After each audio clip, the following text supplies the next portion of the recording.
से भटक रहा है। राजेंद्र विश्वकर्मा की हत्या हुई, पत्नी विधवा हुई, बच्चे अनाथ हो गए, लेकिन दबंगों के हौसले बुलंद है। आरोप है कि गांव के ही दीपक सिंह और उसके साथियों ने पहले राजेंद्र विश्वकर्मा को मौत के घाट उतार दिया और अब उनकी पत्नी और बच्चों पर जुल्म ढा रहा है। वारे पुलिस शिकायत लेकर पीड़िता जब थाने पहुंचती है तो मुकदमा उसी अंदाज में लिखा जाता है जैसा दबंग चाहते हैं। एफआईआर भी वीआईपी ट्रीटमेंट के साथ दर्ज होती है, यानी कमजोर धाराओं में, ताकि किसी की कोई परेशानी ना हो। पीड़िता के मुताबिक उसके बच्चे जब दूध बेचने बाहर जाते हैं तो उनके साथ मारपीट की जाती है। क्या अब गरीबों को अपना पेट भरने के लिए भी इजाजत लेनी होगी? जब इस मामले की खबर एलएसपी अध्यक्ष डॉक्टर वीरेंद्र विश्वकर्मा को मिली तो वे तुरंत अपने कार्यकर्ताओं के साथ पीड़िता के गांव पहुंचे। उन्होंने परिवार से मुलाकात की और न्याय की लड़ाई में उनके साथ खड़े रहने का वादा किया। लेकिन क्या यह वादा हकीकत बनेगा या फिर यह भी सिर्फ एक और राजनीतिक बयान बनकर रह जाएगा? अब बड़ा सवाल यह है कि क्या यूपी पुलिस को दबंगों के खिलाफ कार्रवाई करने में इतनी शर्मिंदगी होती है कि वे अपने ही फर्ज से बचने के बहाने ढूंढते हैं, या फिर न्याय सिर्फ उन्हीं के लिए है जिनके पास ताकत और पैसा है? हमारा काम खबर दिखाना है, पर प्रशासन का काम क्या है? यह सवाल आप खुद पूछिए। एसएनएस टीवी इस मुद्दे पर नजर बनाए रखेगा। बने रहिए हमारे साथ। नमस्कार। लोगों ने मारा पीटा है, वही रिकॉर्डिंग है ना, वो रिकॉर्डिंग है, वो साथ आपके पास दिया गया है। नमस्कार, खबर एसएनएस न्यूज चैनल में एक बार फिर से आपका स्वागत है। देखिए, एक बार फिर से हम मौजूद हैं जनपद मिर्जापुर जनपद के सिस्टा खुर्द ग्राम सभा में। और जैसा कि इस मणिहान थाना के अंतर्गत एक मामला सामने आया हुआ है सोनिया देवी का, जहां पे कुछ दबंग लोगों द्वारा जो है आए दिन इनको प्रताड़ित किया जा रहा है और इनके बेटे और इनको मारा पीटा जा रहा है। ये मामला क्या है, हम सीधे जानने की कोशिश करते हैं पीड़ित से ही। क्या नाम है आपका? सोनिया देवी।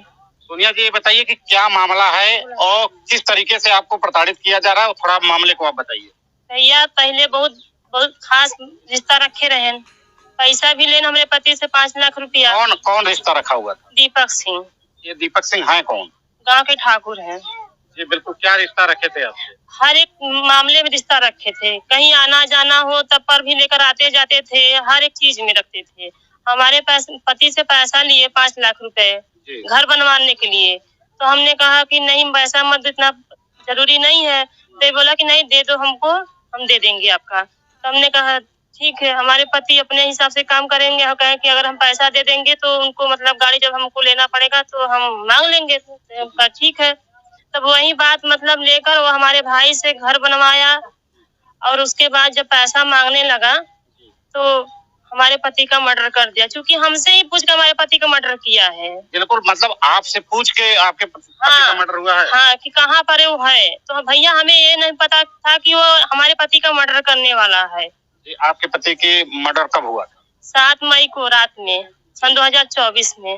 जी बिल्कुल। तो अभी क्या मामला खुल के सामने आया है कि अभी क्या परेशानी है, अभी फिलहाल की बात बताइए। भैया हमारे पास फिलहाल में परेशानी है कि जो हम लोग मतलब थोड़ा सा व्यापार तो कोई है नहीं, दूध एक गाय रखे हैं, दूध बेचकर मतलब अपना खर्चा चला रहे हैं। तो हमारा बेटा जब दूध लेकर डेयरी पर जाता है तो रास्ते में छेक कर विवाद करते हैं, गाली गलौज देते हैं।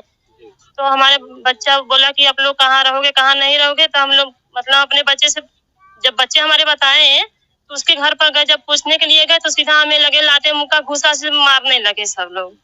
हाँ, हाथ में मार दिए थे और पेट में मार दिए थे, सीना पर मार दिए थे लात से। सब ये सब तो बिल्कुल इसका कहीं आपने एप्लीकेशन, कहीं प्रार्थना पत्र दिया? हाँ, थाने पे दिए थे। जी बिल्कुल। तो क्या हुआ उसमें, कोई मुकदमा? उसमें कोई दर्ज नहीं हुआ। यही थाना, दीपक सिंह बोलते हैं कि थाना हमारा घर है, कुछ नहीं तुम कर पाओगी।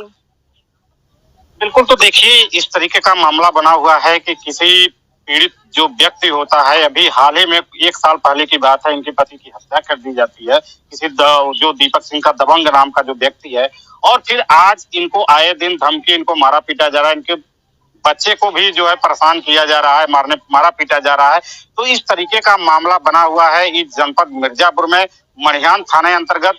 देखना, एक तरफ उत्तर प्रदेश की मुखिया योगी आदित्यनाथ का कहना है कि पुलिस जो है जीरो टॉलरेंस पे काम कर रही है, और यही जब हम ग्रामीण क्षेत्रों में निकले हैं और ग्राउंड रिपोर्टिंग हम कर रहे हैं तो इस तरीके का मामला आ रहा है कि वास्तव में जो ये हवाई सब बातें हैं, ये कहीं दावे फेल नजर आ रहे हैं।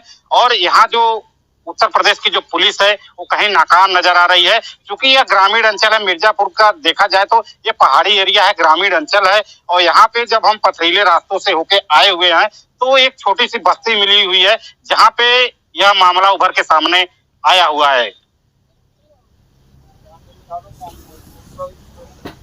नमस्कार, खबर SNS न्यूज चैनल में एक बार फिर से आपका स्वागत है। देखिए, एक बार फिर से हम मौजूद है जनपद मिर्जापुर में, और जैसा कि यहाँ पे एक मामला घटित हुआ है, एक पीड़ित परिवार है, उस पीड़ित परिवार की मदद के लिए आज पहुंचे हुए हैं LSP पार्टी के राष्ट्रीय अध्यक्ष डॉक्टर वीरेंद्र विश्वकर्मा जी।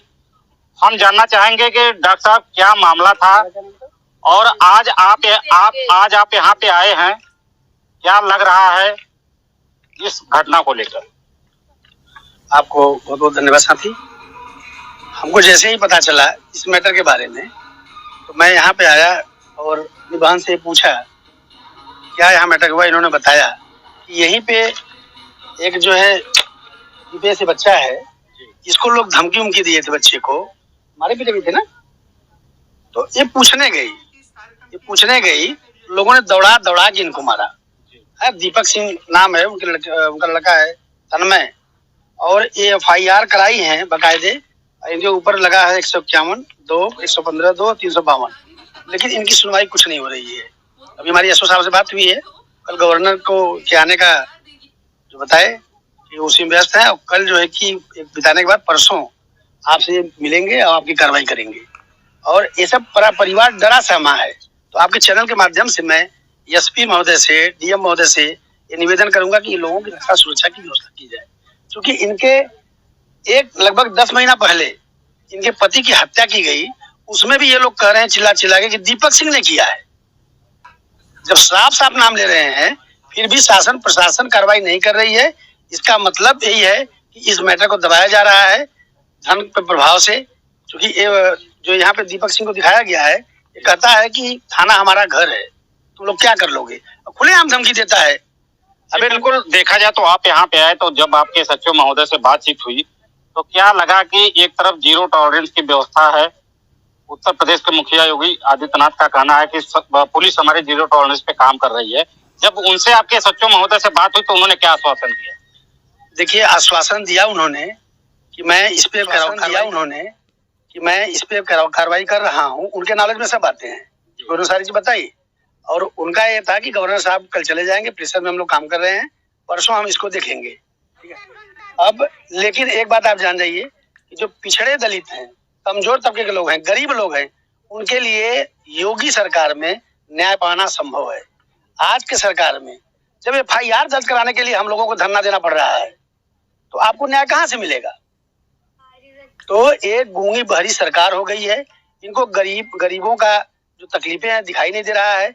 गरीब, हम जैसे गरीब यहाँ के जो लोग हैं, बासिंदा हैं, जो पिछड़े दलित तबके से आते हैं, जो असहाय हैं, कमजोर हैं, इनको कीड़े मकोड़े से लगते हैं। इनको इनकी जान का कोई कीमत नहीं, इनकी आंख में पानी ही नहीं है। आप देख लीजिए कि 3 मासूम बच्चे, 4 मासूम बच्चियां, 1 मासूम बच्चा, इनके पति की हत्या की गई और गुनहगार को भी पकड़ा नहीं गया, उनको सजा नहीं हुआ, और इनको कोई भी मुआवजा के रूप में कुछ नहीं मिला होगा। आप लोगों को अभी तक इनको मुआवजा के रूप में कुछ नहीं मिला है। तो इनके बच्चों को पढ़ाने लिखाने के लिए, इनका परिवार चलाने के लिए, मुकदमा लड़ने के लिए कैसे लड़ेंगे ये सब? इसके लिए कौन देगा? सरकार ने सारा प्रावधान, लोकतंत्र में सारा प्रावधान है। बाबा भीमराव अम्बेडकर साहब ने जो संविधान दिया है, संविधान में, लोकतंत्र में सबको जगह दिया है, सारी व्यवस्थाएं बनाई है।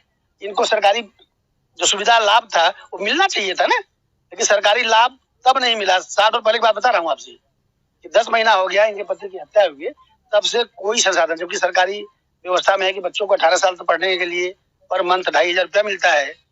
इनको 30,000 आवासीय मिलता है, जो सरकार से आवास मिलना चाहिए। इनके पास घर भी नहीं है, दिखा दीजिए इधर, महोदय घूम के दिखा दीजिए। एक झोपड़ी है टूटी फूटी, इस टूटी फूटी झोपड़ी में रहते हैं, इनके लिए आवास नहीं है, इनके पास जमीनें नहीं है।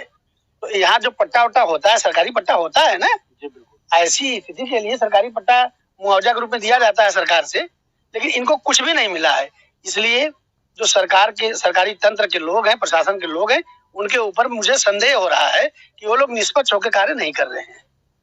बिल्कुल। तो देखिए, कुछ आपका आरोप था, कुछ आरोप लगाना चाह रहे थे, क्या आरोप लगाना चाह रहे थे? देखिए, यहाँ पे सिस्टम जो गांव में कांड हुआ है शिष्टाकला, यहाँ जो गांव में कांड हुआ है, इसमें जो दीपक सिंह है जो धमकी देता है, वो शासन प्रशासन को जो जेब में रखने की बात करता है, क्योंकि इसके ऊपर जो ये भाजपा सरकार का जिलाध्यक्ष है, इनका ध्येय जो कि संरक्षण करते हैं और ये भाजपा का बता के सबको धमकी देता रहता है, गुंडे दिखाता रहता है। तो मतलब ये सरकार भाई कहती है, हमारे मुख्यमंत्री साहब कहते हैं कि गुंडागर्दी की 0 टॉलरेंस है, किसी को छोड़ा नहीं है, बख्शा नहीं जाएगा, गुंडाई नहीं चलेगी। तो ये कमजोरों के साथ ये क्या हो रहा है?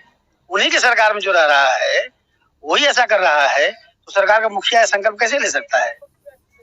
तो सरकार का एक नैतिक जिम्मेदारी है कि पार्टी के लोग पार्टी को दागदार न करें, छवि गंदी न करें, तो उनको तुरंत गिरफ्तार करते लोग, जैसे लोगों को जो इस मानसिक के लोग हैं, ऐसे मानसिक के लोग, इनका जेल से बाहर आना खतरे से खाली नहीं है। जो गरीबों को, कमजोर लोगों को मारते पीटते रहते हैं और गलत नियत रखते हैं लड़कियों पे, बहनों पे, माताओं पे, तो इनको भी उठा के जेल में बंद कर देना चाहिए। बट सरकार की सह है, इसलिए ऐसा कुछ नहीं हो रहा है। इसलिए सरकार से निवेदन है कि ऐसे लोगों पे जो पार्टी को गंदा कर रहे हैं, पार्टी के कार्यकर्ता ऐसे, इन लोगों के ऊपर सख्त से सख्त कार्रवाई करनी चाहिए। तो बिल्कुल, तो देखिए इस तरीके का जो मामला बना हुआ है, इस